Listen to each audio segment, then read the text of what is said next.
Kalau bicara transportasi Surabaya itu bisa dari makro sampai mikro, Pak ya. Kira secara piranti alat itu sudah cukup. Cukup, walaupun kan kemarin ada ide dari kepolisian untuk mengganti warna plat nomor kan. Oh iya. Karena diduga ada kelemahan dari piranti itu mendeteksi plat nomor yang sekarang. Tapi kalau diganti ada yang warnanya putih, hijau, merah, itu mereka akan lebih mudah mendeteksi alat itu, kamera itu. Luar biasa, agar para pengelaju itu tidak memenuhi ruang-ruang jalan setiap kali rush hour pagi maupun sore. Mestinya mereka ke sana, karena itu kan terus kereta api sampai di jantung kota Surabaya itu, Pak. Ayo rek jagongan karo caci iso hahaha oleh inspirasi utang dipikir keri. Jangan konco-konco bareng-bareng lumono timbang kowa-kowa. Ayo jagongan bareng, jagongan Surabaya. Halo rek, ketemu meneh oleh jagongan Surabaya, jagongan karo cacake arek Surabaya. Sekarang saya akan membahas dan banyak akan yang diceritakan mengenai kota Surabaya, terutama tentang transportasi. Memang kota ini makin lama makin banyak kendaraan yang padat juga, kemacetan juga bertambah. Dan sekarang saya juga jadi jagongan dengan yang namanya Bapak Insinyur Putu Rudi Setiawan MSc. Gimana Pak? Kabarnya? Alhamdulillah, baik Pak. Sehat ya? Alhamdulillah. Iya. Pak Putu ini pakarnya transportasi. Gimana Pak? Ceritakan Pak untuk kondisi wilayah kota Surabaya yang sekarang ini banyak orang mengeluhkan tentang kemacetan. Ya, kalau bicara transportasi Surabaya itu bisa dari makro sampai mikro, Pak ya. Jadi memang sangat luas kajian. Tapi barangkali apa yang sering direncanakan oleh pemerintah kota Surabaya yang sudah sangat masif, terstruktur, juga sistematis itu nampaknya belum tentu dirasakan oleh para pengguna, ya. Misalnya pengguna jalan, pengguna transportasi publik dan sebagainya itu.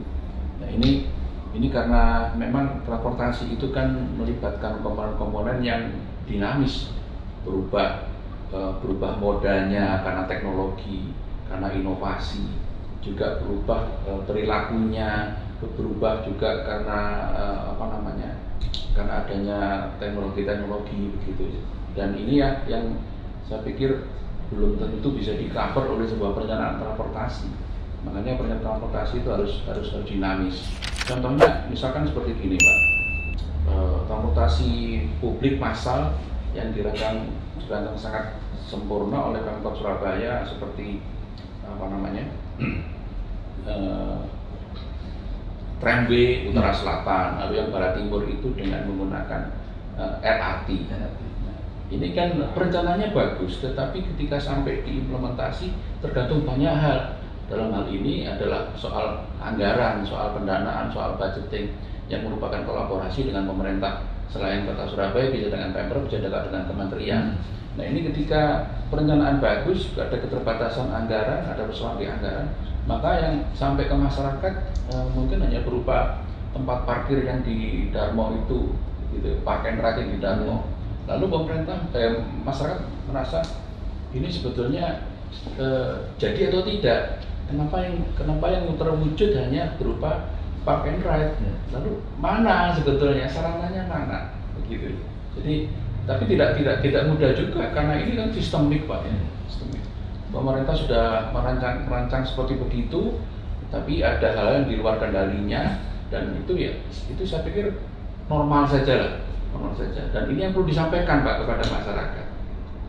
Tapi beberapa bulan yang lalu ada media yang mengatakan bahwa Surabaya ini adalah kota termacet di Indonesia. Nah ini kan sempat dibantah ya sama Pak Yonati ya. Iya. Nah, gimana itu?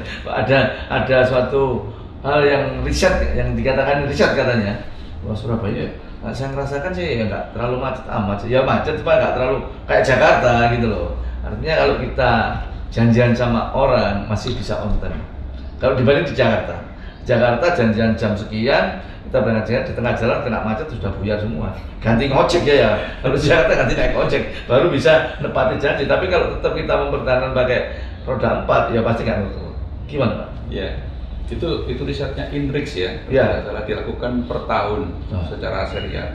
Dan yang terakhir 2021 kemarin di akhir-akhir tahun itu Surabaya tidak nomor 1. Surabaya nomor 4 kalau tidak salah. Nomor 4 ya. Jakarta juga tidak nomor 1. Nomor 1 itu Malang atau Bandung ya. Oh gitu ya? Iya. Surabaya nomor 4. Nomor 4. Nah ini tetapi kan nomor 4 itu kan juga sebetulnya secara nasional juga tidak suatu prestasi sebetulnya kan. Nah, itu kalau dari riset mereka. Nah, secara subjektif saya juga punya pandangan sama dengan dengan beberapa orang ya, bahwa atau juga dengan Bapak tadi yang mengatakan kalau saya di Jakarta merasakan. Nah, karena saya juga pernah merasakan bagaimana berlalu lintas di Jakarta dan di Surabaya, saya merasa di Surabaya jauh lebih kondusif begitu. Yang dikatakan macet menurut Inrix tadi itu Jakarta dengan Surabaya itu tidak Surabaya setengahnya Jakarta, Surabaya bisa jadi 1/10-nya Jakarta begitu. Tetapi kan itu persepsional sebetulnya, dan mungkin orang Surabaya mengatakan hal yang sama. Tapi kalau orang lain yang orang Malang membandingkan Surabaya dengan Jakarta, bisa saja ya Surabaya itu setengahnya Jakarta. Itu kan buruk sebetulnya karena hampir sama gitu. Nah ini jadi kajian Inrix itu dia punya metode sendiri, Pak. Metode sendiri yang kemudian melakukan meranking kota tadi yang sebetulnya urutan 1 2 3 4 itu tidak menunjukkan tidak menunjukkan sebuah skala yang sama. Tapi itu kan kalau nggak salah di Asia atau di negara-negara seluruh dunia, kota-kota di dunia. Lalu kebetulan Malang itu misalkan nomor 20 begitu. Jakarta itu bukan nomor 21, Jakarta nomor di bawahnya 25 misalkan. Surabaya juga nomor 30 sekian. Tapi kalau di ranking secara nasional, setelah kemudian habis Malang, Bandung, Jakarta, Surabaya begitu. Padahal selisihnya cukup signifikan. Gitu. Dan ini yang banyak orang tidak paham. Lalu media untuk kepentingan media sendiri, dia membuat berita-berita yang barangkali bombastis supaya dibaca orang, supaya dibeli dan sebagainya itu. Ya, memang negara-negara di kayak kita ya, kota-kota kita, kendaraan umum, kendaraan massal itu kan memang kurang diminati dibanding kayak di luar negeri. Artinya kalau itu benar-benar bisa berjalan dengan baik untuk bisa mengurangi suatu kemacetan dan mengurangi suatu kendaraan yang mereka melewati jalan-jalan tertentu, ini kan kalau tidak bisa salah satu alternatifnya kan seperti itu ya. Kenapa sih orang kita itu kok nggak suka dengan kendaraan-kendaraan umum? Zaman saya dulu bis kota itu sampai gandol-gandol, saya ini nggak payu ya bis kota. Gimana Pak Iwa? Bimo juga nggak pakai payu saya ini. Iya. Ya itu karena dinamika tadi, Pak. Jadi persoalan lain adalah bahwa transportasi publik itu di kota-kota besar sering menjadi sumber persoalan karena occupancy rate-nya rendah. Dan kemudian switching dari private vehicle ke public transport itu juga kecil ya. Nah, contoh lain di Jakarta ketika busway masuk dan kemudian diperluas zona layanannya sampai beberapa rute, itu ternyata mampu menggeser keinginan memakai jalan dari menggunakan private vehicle menuju ke public transport cukup signifikan. Apalagi kemudian ditambah dengan adanya dengan jalur-jalur bis kota yang digunakan sebagai feeder. Nah ini kan intinya adalah orang menggunakan transportasi publik itu adalah kemudahan, mobilitas, kenyamanan, termasuk kenyamanan soal harga begitu. Dan ini yang menjadi barangkali di Surabaya belum seperti itu. Di Jakarta itu setelah yang saya katakan tadi memperluas modanya, memperbanyak moda dari busway, kemudian ada feeder, bis kota sebagai feeder, kemudian juga apalagi mereka sekarang punya LRT, gitu ya. Ada MRT juga, walaupun hanya masih satu rute, sekarang sedang diperluas ke rute kedua. Lalu yang terakhir Pak, sebetulnya ini yang signifikan, yaitu gubernur itu menerapkan Jaklingko namanya. Pernah dengar Pak? Jaklingko itu mengintegrasikan semuanya, sehingga termasuk mengintegrasikan soal harga. Jadi orang dari sini naik angkot, dari angkot menuju ke terminal itu dia naik busway, dari busway itu nanti naik angkot lagi. Itu satu sistem. Sistem. Begitu. Seperti di luar negeri lah. Jadi kita selama katakanlah kemana-mana naik bis dulu, lalu menuju ke MRT di bawah, di sana kita naik busway lagi. Itu satu kali pembayaran gitu. Nah ini yang dan waktunya tepat gitu Pak, bukan tepat, waktunya sesuai dengan jadwal, begitu. Nah ini yang di kita barangkali perlu dilaksanakan seperti itu supaya mereka merasa nyaman. Nyaman itu memang tidak selalu harus murah, tapi juga waktu itu bagi mereka sangat penting karena waktu bisa jadi costly. Ya. Kita sudah berupaya, pemerintah Kota Surabaya sudah berupaya untuk memperbarui yang namanya kendaraan massal tadi ya. Tentunya kayak misalnya ada sekarang kita punya busway kan cukup bagus dan cukup nyaman. Tapi saya beberapa kali memang untuk ingin melihat secara existing mencobanya itu juga sepi ya. Meskipun kita sudah pakai, bukan bayarnya pakai botol loh, kita sudah pakai. Gimana Pak sampai seperti ini? Ya, barangkali ininya Pak, integrasi antar modanya. Artinya kayak saya sekarang ya, saya mau ke kampus dari Rungkut itu tidak ada dari tempat Pasar Sukonyono misalkan menuju ke halte busway yang di Mer. Kan porosnya sekarang Mer kalau saya ya. Dari Mer menuju ke utara, dari situ baru ke ITS. Gitu. Nah ini yang dari tempat saya menuju ke halte itu yang belum ada. Terpaksa ya naik itu tadi seperti taksi naik ojek gitu. Nah ini kan jadi tidak nyaman akhirnya. Kalau saya melihat kok belum perilaku kita sendiri. Orang kita sendiri kan senang pakai kendaraan pribadi, masih senang pakai kendaraan pribadi.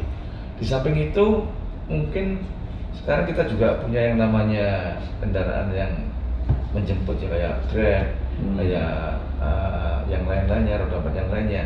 Itu kan lebih nyaman dan saya kira juga nggak terlalu mahal. Tidak terlalu mahal. Bayangin kalau dari tempat Bapak naik Grab ke ITS paling banter piro sih?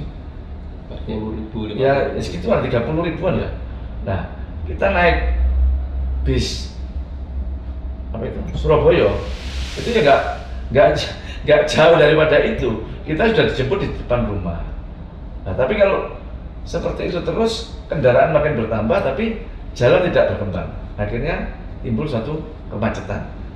Prosesnya kan seperti itu. Iya, betul. Karena kita suka ya itu tadi juga bawa kendaraan sendiri atau juga dijemput dari Bandung, kita pakai kendaraan yang namanya bus atau yang apalah namanya MRT, atau kita kalau di Surabaya belum ada itu. Ini yang belum membiasakan kita mungkin Pak ya. Nah, sebenarnya kita juga sudah membangun yang namanya Park and Ride. Kita di Sukolilo ada, di mana itu jalan ke Pote itu ya, itu ada, di Majen Jumpono ada, terus di mana lagi juga ada. Tapi kan itu kalau dibiarkan seperti itu tanpa ada koneksitas orang, maksudnya kita membangun itu yang bawa kendaraan diparkir di situ, naik angkutan publik supaya mengurangi daripada jumlah kendaraan yang ada di sana seperti itu. Ini kan menurut Bapak ini sia-sia nggak ya parking rate yang sekarang ini ada di Surabaya ini? Ya jadi apa namanya, park and ride itu kan tidak berdiri sendiri ya. Iya. Jadi ada main road dari public transport itu yang apa diharapkan dapat digunakan oleh pengguna park and ride itu. Park and ride itu kan seperti kasus saya tadi, ketika tidak ada transportasi publik menuju ke halte, maka digunakan park and ride atau kiss and ride. Kiss and ride itu kan diatur istrinya, goodbye, istrinya pulang begitu kan. Kalau park and ride ya diparkir di situ. Nah, kalau park and ride itu ada, itu sebetulnya satu hal yang positif. Nah, ini ada nggak line itunya, line dari transportasi publiknya itu? Memang harapannya adalah LRT ya. Oke, jadi sepadan Pak antara park and ride dengan LRT tadi. Tetapi LRT-nya kan belum ada. Tetapi itu tidak jadi masalah ketika di sana itu yang lewat apa di Majen Sungkono itu, di Keputih itu apa. Kalau ada Surabaya Bus, ya nggak apa-apa. Asal Surabaya Bus tadi itu memang mampu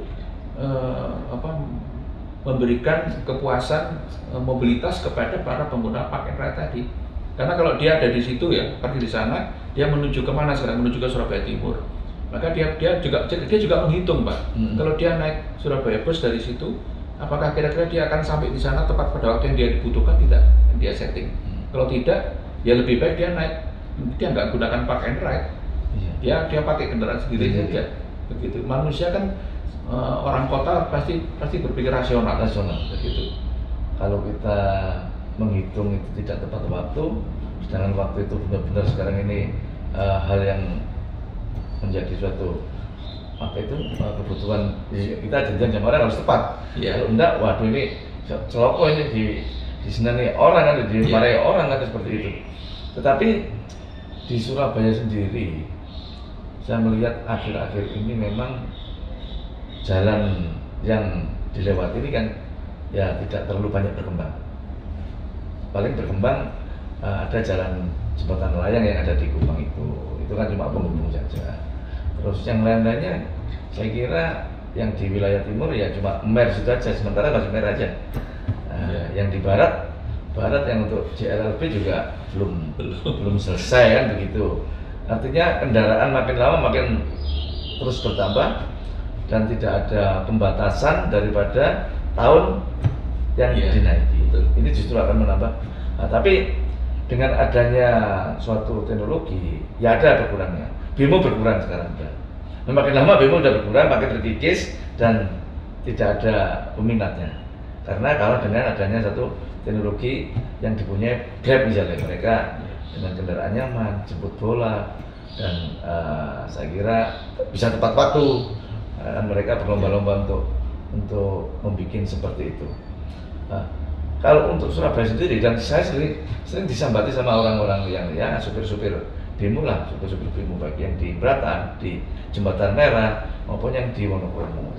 Nasibnya seperti apa? Nah, alangkah baiknya orang-orang seperti ini kalau kita tampung di bis Surabaya nggak mungkin. Bisa jumlahnya masih sedikit, masih bisa dihitung lah. Sedangkan jumlah mereka ini kan cukup banyak ya, dan mereka sering protes. Lo jalurku lo dilewati sembarang, jadi entek nggak kehabisan penumpang yang ada di sana. Nah, langkah-langkah seperti ini gimana ya? Ya, jadi gini, alamiah saja ya, antara public transport yang berkapasiti kecil itu akan terkikis, saya kira terpinggirkan itu alamiah. Tapi alamiah itu bukan berarti meminggirkan total komunitas mereka. Jadi memang yang baru yang sekarang sedang berkembang itu adalah transportasi massal.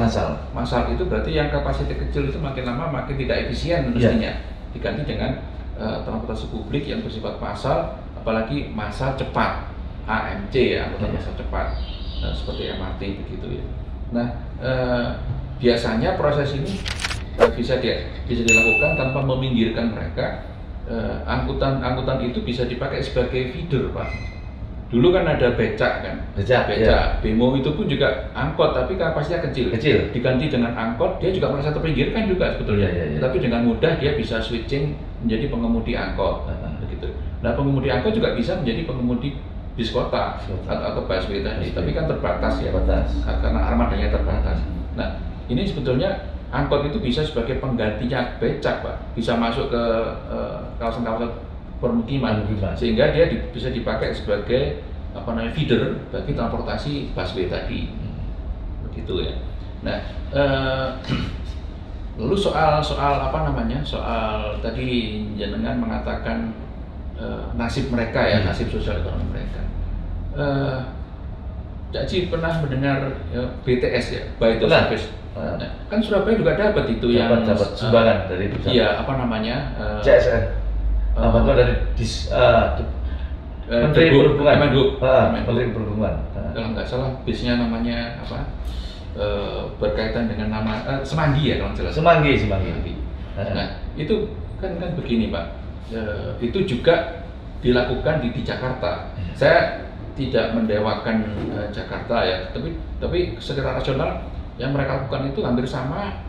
Mereka mereplikasi manajemen yang baik dari kota-kota besar dunia, begitu. Nah, By the Service (BTS) itu tidak dilakukan, tidak diimplementasikan, diaplikasikan hanya untuk busway, Pak, tapi untuk angkot-angkot juga. Pernah mendengar ya? Iya. Ini saya mungkin juga Jakarta pernah mendengar kalau itu. Ya. Si gubernur angkot-angkot itu disanakan, supaya licak segala macam kan disanakan. Betul. Nah, saya malah mendengarnya dari sebelah ini, Pak, diwawancara oleh Pak Dahlan. Jadi pemerintah membeli layanan mereka, layanannya angkot itu dibeli, diintegrasikan dalam tadi katakan sebagai Jaklinggo juga itu. Pokoknya Anda berjalan sekian kilo saya bayar, berapapun penumpangnya. Nah, ini kan memberikan kepastian bagi drivernya, juga bagi pemilik usaha angkotnya, bahwa dia kalau jalan terus sehari itu dia akan dapat sekian. Jadi dapat kepastian kan, Pak, pengusahanya dan para drivernya, supirnya punya kepastian. Dan juga dia tidak akan ngetem. Jalan terus. Jadi terus on time. Iya, begitu. Dan dibeli itu bukan berarti pemerintahnya hanya kaya saja, tapi juga dia tetap mengutip, Pak, dari ininya, penggunanya. Dan pengguna itu ngutip, dan ngutipnya itu dibayarkan langsung kepada pemerintah, bukan kepada dia, karena dia dibayar oleh pemerintah. Dan yang bisa melakukan itu hanya pemerintah yang financial resource-nya fiskalnya kuat. Surabaya kuat Surabaya, gitu loh. Mestinya juga itu kan pancingan saja ya, inisiasi saja yang Semanggi tadi dengan BTS-nya. Mestinya juga mungkin pemerintah Kementerian Perhubungan juga menginisiasi supaya juga menstimuli Pemkot Surabaya untuk melakukan yang sama. Tapi kan bisa gradual saja, Pak. Mulai bis kotanya dulu barangkali. Kalau saya nggak tahu, kalau Surabaya Bus itu kan dulunya plat merah ya, sekarang plat kuning ya. Sekarang plat kuning udah. Berarti BPF ini apa itu? BLU ya? BLU ya. BLU. Nah, hal seperti itu bisa dilakukan. BLU itu kemudian bisa menarik pengusaha-pengusaha untuk menyediakan public transport seperti itu, dan dengan skema BTS tadi, Pak. Tapi ini memang perlu studi dulu. Kalau penggunanya itu diperkirakan penggunanya masih belum banyak, ya ini memang costly bagi pemerintah. Karena apa yang mau diangkut belum tentu sesuai dengan harapan pemerintah. Iya. Karena kita kan sudah mengeluarkan uang, pasti uang itu kan keluar terus. Iya. Karena mereka kita bayar. Betul. Oke, kita break dulu.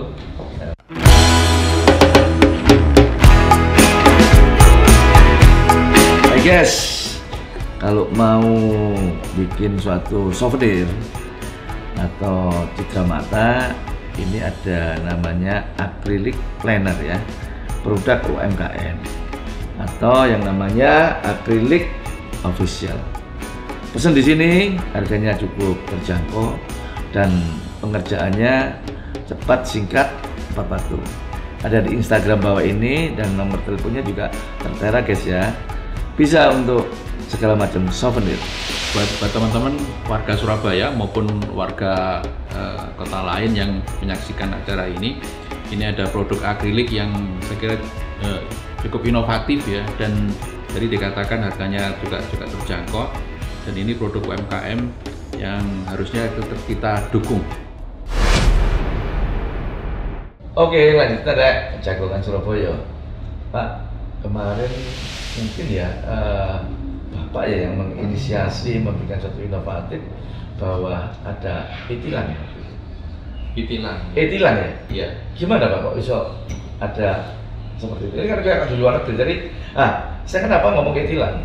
Karena saya punya mobil, kebetulan atas nama anak saya tadi itu mendapat surat. Nggak tahu mobil ini dipakai Grab, dipinjam pakai Grab ya, orang-orang pakai Grab. Nggak tahu mendapat surat dikirim dari ada surat di rumah. Loh, kena tilang. Loh, lah zamanku tilang ini disemprit dari polisi. Tahu dapat surat, terus ada gambar fotonya, ya kan? Pelanggarannya di sini. Gimana Pak? Bisa timbul? Ini kan canggih sudah. Ya, sebetulnya ide e-tilang itu dari pemerintah pusat Pak. Oh iya. Dari Kemenhub. Oh. Ide itu. Kemenhub berhubungan dengan Polantas, kemudian dengan kepolisian, lalu ditempatkan pada kota-kota yang layak untuk diterapkan e-tilang itu. Saya dalam posisi memberi masukan dan mengkritisinya Pak.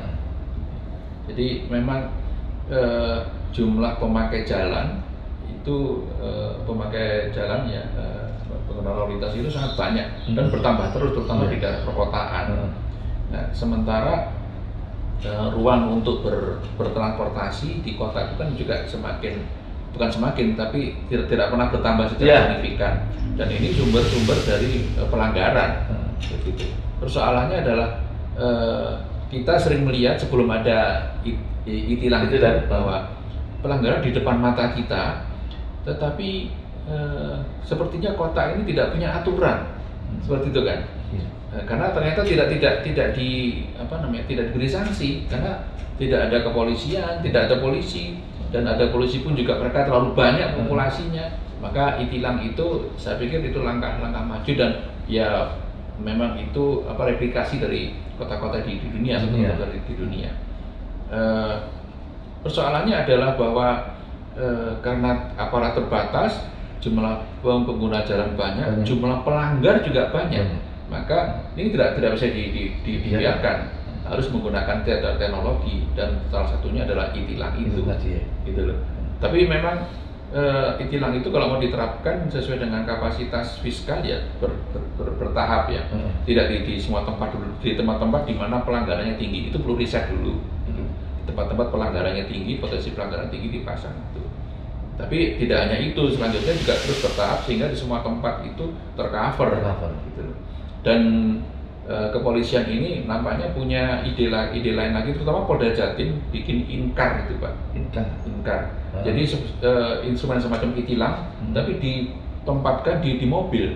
Jadi mereka bersifat mobile. Kalau e-tilang kan stasioner, ada di perempatan atau spot-spot tertentu. Ini Inkar. Inkar itu seperti e-tilang, tapi dia ditaruh di mobil, dia bergerak. Bisa memantau ya? Bisa memantau. Nggak pakai sabuk, nggak pakai alat, memantau terus. Bisa. Di lokasi yang aksesibel dengan Inkar tadi, dengan mobil itu. Mobil itu bergerak di tempat-tempat yang pada jam sekian potensi pelanggarannya tinggi, dia ke sana, muter terus. Gitu. Nah, yang saya kritisi itu bahwa sebetulnya yang dipakai sebagai instrumen untuk mendeteksi pelanggaran itu sifatnya sampling, Pak. Mestinya kan kalau di luar negeri populasi. Jadi siapa yang melanggar, ya itu. Yang melanggar ada 5-nya kena. Begitu. Di sini belum tentu 5, karena yang melanggar itu bisa jadi 10. Maka yang kena semua terekam jelas. Tapi yang diberi surat itu saya merasa tidak 10-10-nya. Gitu loh. Karena apa? Kalau kita bertransportasi di jalan, yang melanggar itu pasti ketemu pelanggaran. Terutama roda 2. Ya, itu pasti. Roda 2 itu kan wah, sebenarnya sak. Iya. Nah, kemudian baru roda 4. Nah itu saya merasa tidak semuanya kemudian kena tilang, gitu loh. Yang banyak itu memang roda 4, Pak. Karena secara visual plat nomornya juga mudah terdeteksi.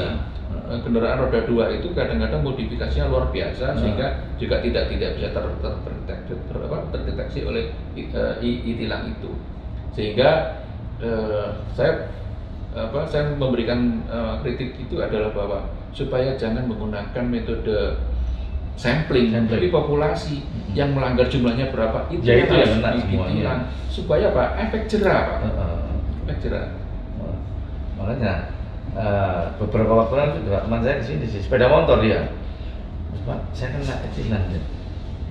Saya juga baru tahu etilang karena di jalan Tunjungan ya, melanggar pun ini ya.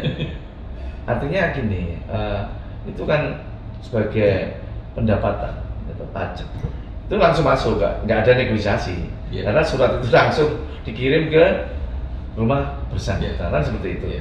Dan bayarnya kan juga udah jelas, bayarnya nggak ada nego-negoan ini. Jadi ya memang cukup bagus ya. Cuma di Surabaya itu kalau nggak salah ada berapa tempat ya, di Tunjungan, terus masih di jalan-jalan di 7 jalur ya kalau saya.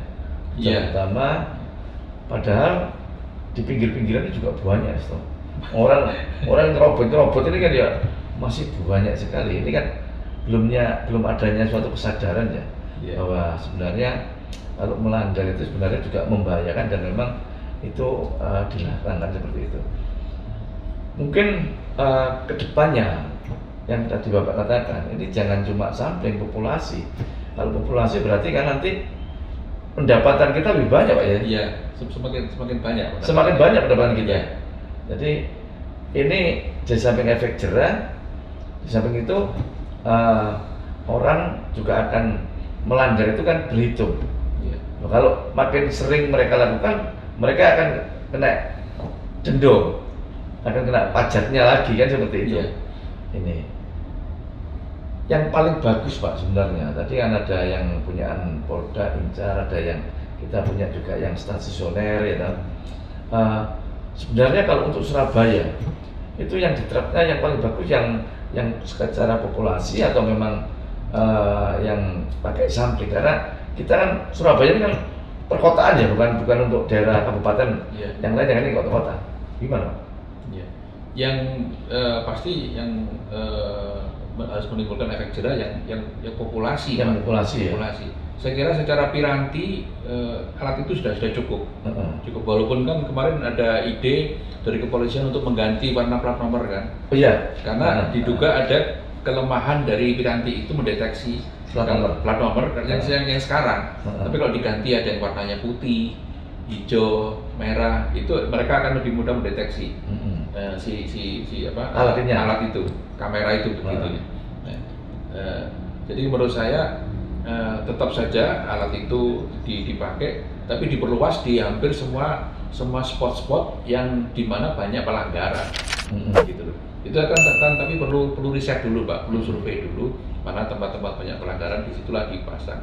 Nah kemudian soal income yang didapat dari pelanggaran itu kan juga bisa dikapitalisasi dengan untuk tujuan menambah instrumen tadi, dan kemudian mendistribusikan secara merata di semua sudut kota yang berpotensi ada pelanggaran, gitu loh Pak.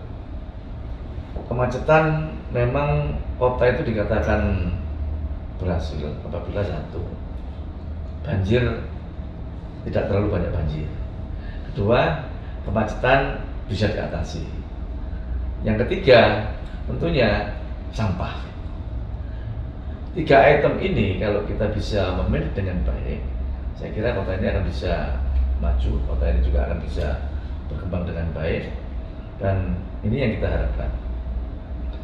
Kalau Surabaya, mungkin pandangan Bapak, jalan kita tidak banyak bertambah, populasi kendaraan makin bertambah banyak, baik itu yang R2 maupun yang R4, sedangkan kita mempunyai keinginan bahwa yang namanya kendaraan umum atau massal ini kita harapkan, tapi juga belum bisa maksimal.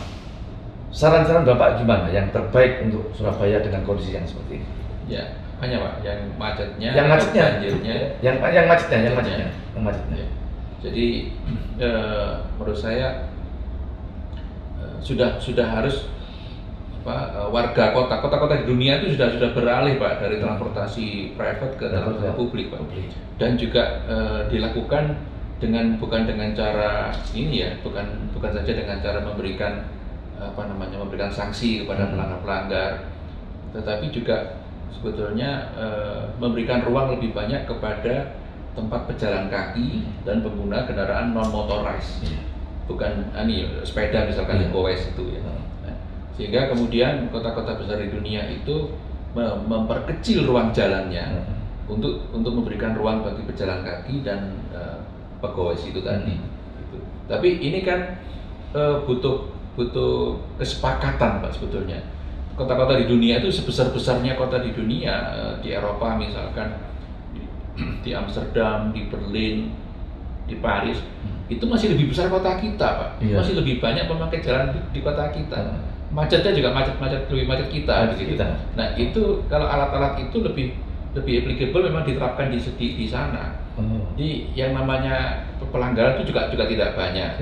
Lalu kamera itu saya juga pernah Pak, saya sekolah di luar di Eropa dulu di Belanda, itu pernah juga kena. Tetapi kena itu pun juga tidak massal bersama-sama orang lain gitu.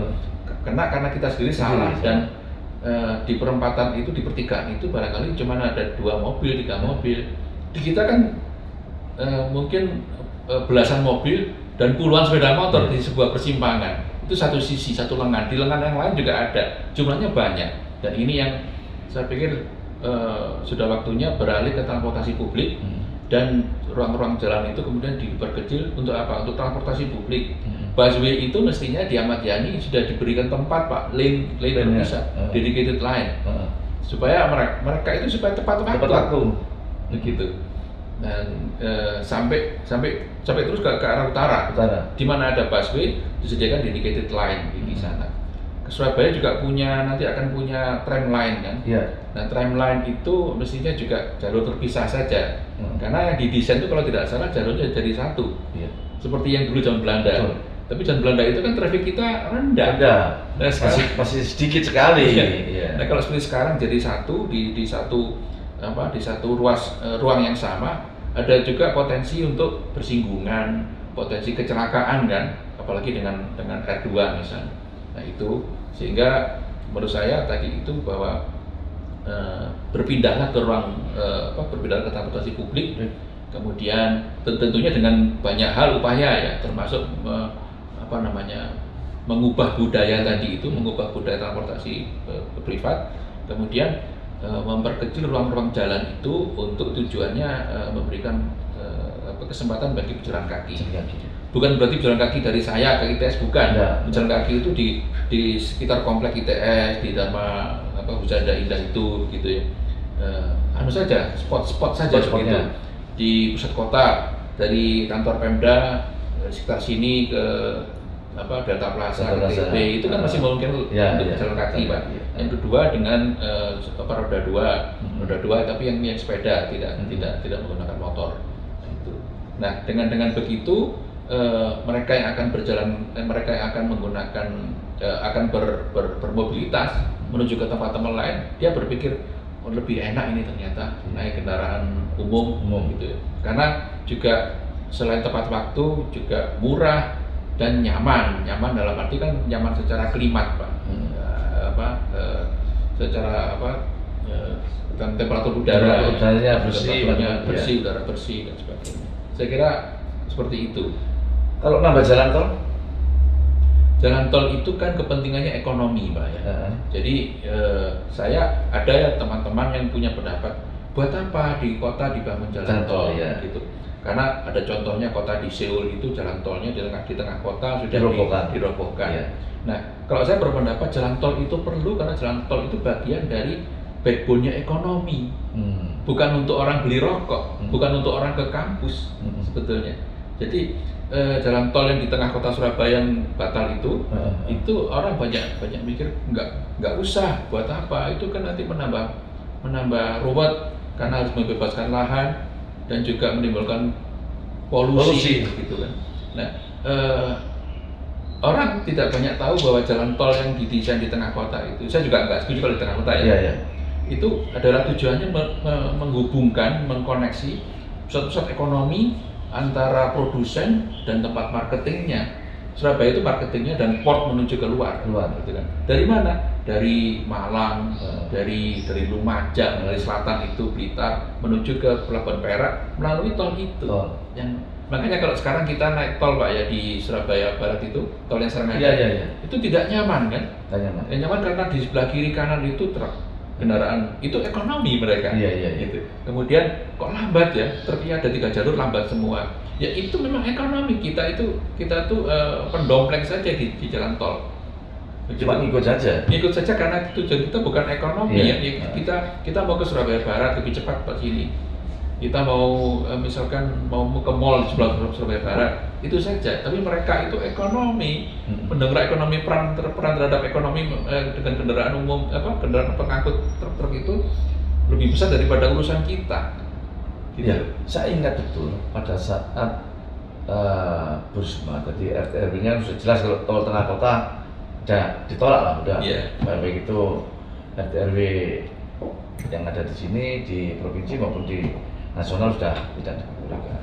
Tapi dulu pernah ada yang mempresentasikan bahwa tol itu sebaiknya diikutkan di sebelahnya jalan kereta api. Nah, karena secara pembebasan mungkin itu sebelah-sebelahnya tanah kereta api. Tapi sampai sekarang pun juga nggak ada realisasi. Artinya kalau ngomong pembebasan itu mahal, nah ini rel ini kan punyaan PT KAI, punyaan pemerintah kan gitu. Sesama pemerintah saya kira juga tidak terlalu sulit dan tidak terlalu mahal ya. Nah, tapi kita juga belum pernah melihat ya di Indonesia itu tol yang dilewatkan sepanjang rel kereta api, belum pernah ada ya. Belum pernah ada kalau nggak salah, belum pernah ada. Kecuali crossing saja. Kecuali crossing kita. Kalau diikutkan itu belum pernah ada. Iya, belum pernah ada. Belum pernah ada. Saya belum pernah ada. Memang dulu tak pikir ini ya bagus, tapi kok belum pernah ada di luar negeri juga belum pernah tahu hal semacam itu gitu. Kalau itu dipaksakan dulu itu. Kalau jadi misalnya ya memang yang menempati rumah-rumah desanya banyak demo macam banyak, mulai dari Wonokromo sampai ke Sidotopo, Perak sana itu. Itu jalurnya panjang sekali, mulai dari Waru ya masuk Surabaya. Sana itu kan memang kan sudah kalau jalannya kereta api kan sudah jelas gitu. Udah enggak, kalau di tengah kota mungkin nebangi pohon macam-macam dan segala macamnya gitu. Nah, itu yang belum terlaksana, belum bisa terrealisasi ya, nggak tahu dengan pertimbangan seperti apa. Yang terakhir mungkin Pak ya, untuk Surabaya ini kita melihat bahwa kalau dikatakan macet sih ya macet, tapi tidak nemen-nemen, nggak terlalu berjam-jam lah kita itu ketinggalan, tapi nggak berjam-jam. Seperti kayak di jalur tengah kota yang sekarang ini sudah mungkin makin padat ya, mulai masuk dari Ahmad Yani, pulang juga seperti itu kan sudah sangat padat sekali, meskipun kita sudah tambah jalur ya. Dulu cuma 2 jalur, sekarang sudah ada 4 jalur ya, 4 jalur. Kenapa kok meskipun tambah jalur kok masih macet seperti itu Pak? Ya karena pertama ada dinamika ya, tidak akan sama terus, pasti akan terus bertambah. Pertama karena apa? Pemkot Surabaya itu baik menambah jalur itu walaupun hanya di wilayah jurisdiksi Surabaya saja ya. Maka kemudian orang berpikir, buat apa kita bekerja Surabaya itu, buat apa kita punya rumah di Surabaya mahal, kita di Jogja saja atau di Gresik saja begitu ya. Nah ini kan akhirnya terus bertambah Pak, karena Surabaya baik hati menyediakan ruang-ruang jalan, memperluasnya. Nah ini seperti ayam dan telur saja Pak. Dulu mana? Iya dulu mana begitu. Nah itu bisa diputus tatkala tidak perlu banyak lagi memperluas ruang jalan, tapi menambah jalur-jalur transportasi publik di sana. Apakah Sidoarjo dan Surabaya tidak ada? Ada kan? Ada namanya apa itu Pak, kereta api? Surabaya Sidoarjo. Ya, Surabaya Sidoarjo. Nah, itu kan sebetulnya sarana yang luar biasa agar para pengelaju itu tidak memenuhi ruang-ruang jalan setiap kali rush hour pagi maupun sore. Mestinya mereka ke sana. Karena itu kan terus kereta api sampai di jantung kota Surabaya itu, Pak. Nah, barangkali persoalannya apakah kemudian koneksitas dengan kegiatan dengan tempat-tempat lain yang menjadi sasaran para pekerja itu terhubung atau tidak? Gitu di depan stasiun Semut misalkan, apakah ada terminal untuk ada haltenya tidak di sana? Gitu loh. Nah, itu ya. Jadi seringkali kita ditanyai di DM sama teman-teman, ya apa Pak, apa jadi kok tambah macet? Iya, tiba no pengguna jalannya nggak wong Surabaya toh, ya wong Sidoarjo, wong Sepanjang, ya wong Mojokerto, lewat mlebu Surabaya buar jam sama akhirnya macet. Persoalannya seperti itu, meskipun kita sudah baik hati memberikan suatu ruas jalan dari 2 jalur menjadi 4 jalur. Sip macet aja jadi, nah, ya itu tadi persoalannya. Saya kira itu Pak Putu, terima kasih. Pagi hari ini kita sudah banyak mengurai, menjelaskan, dan ini juga menjadi suatu masukan bagi pemerintah Kota Surabaya tentang kemacetan yang ada di Kota Surabaya. Sekian, terima kasih. Ketemu lagi oleh Jagongan Surabaya.